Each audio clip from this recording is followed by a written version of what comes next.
आजकल हर ट्रेडर के फोन में एक व्हाट्सएप ग्रुप होता है जहां हर कोई टिप्स शेयर करता है। और दिलचस्प बात यह है कि ट्रेडर अक्सर वही मैसेज फॉरवर्ड करता है जो उसके मौजूदा विश्वास को सपोर्ट करता है।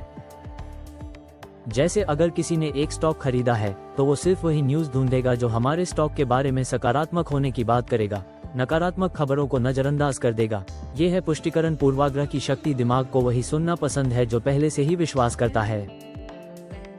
इसीलिए व्हाट्सएप यूनिवर्सिटी या यूट्यूब वीडियो कभी कभी ट्रेडर के लिए जहर बन जाते हैं, क्योंकि वो एक तरफ का पिक्चर दिखाते हैं।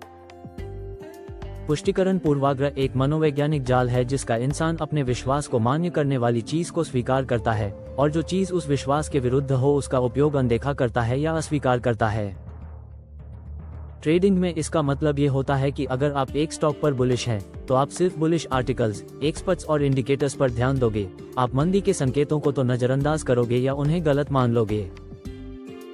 समस्या यह है कि बाजार की वास्तविकता के आधार पर चलती है, आपके कंफर्ट जोन के आधार पर नहीं। और जब ट्रेडर एडप्ट नहीं करता तो वह बाजार से हारता है।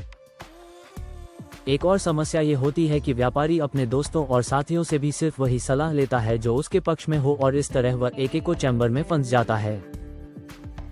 व्यवहारिक वित्त के अध्ययनों ने बार बार प्रमाण किया है कि पुष्टिकरण पूर्वाग्रह निर्णय लेने को खराब करता है।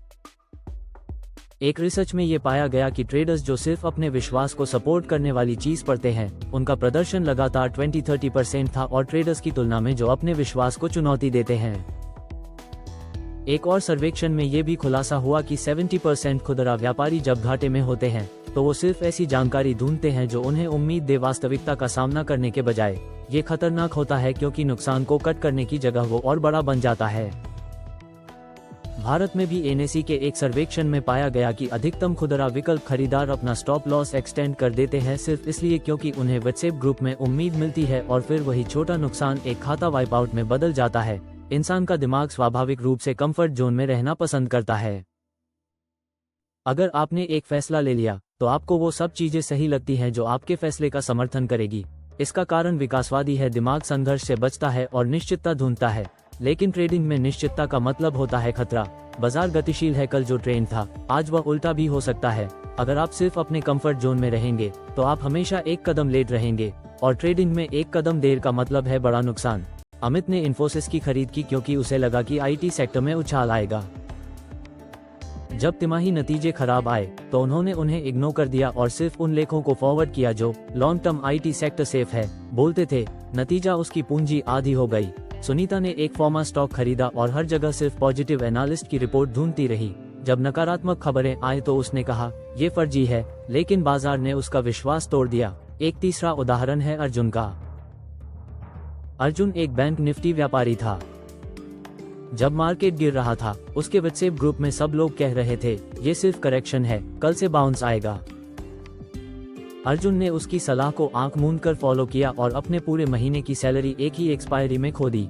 ये दिखाता है कि कंफर्मेशन बायस सिर्फ थ्योरी नहीं, एक असली और दर्दनाक जाल है। सफल व्यापारी अलग सोचते हैं, वो अपने विश्वास को चुनौती देते हैं। अगर उन्होंने एक स्टॉक खरीदा है तो वो होशपूर्वक ढूंढते हैं कि इसमें क्या गलत हो सकता है। उनका सवाल होता है मेरा ट्रेड फेल क्यों होगा। ये आदत उन्हें एडप्ट करने में मदद मिलती है और नुकसान कम रहता है। एक और अभ्यास है अपने दोस्तों या ट्रेडिंग ग्रुप में ऐसे लोग रखो जो आपके विपरीत सोचते हों।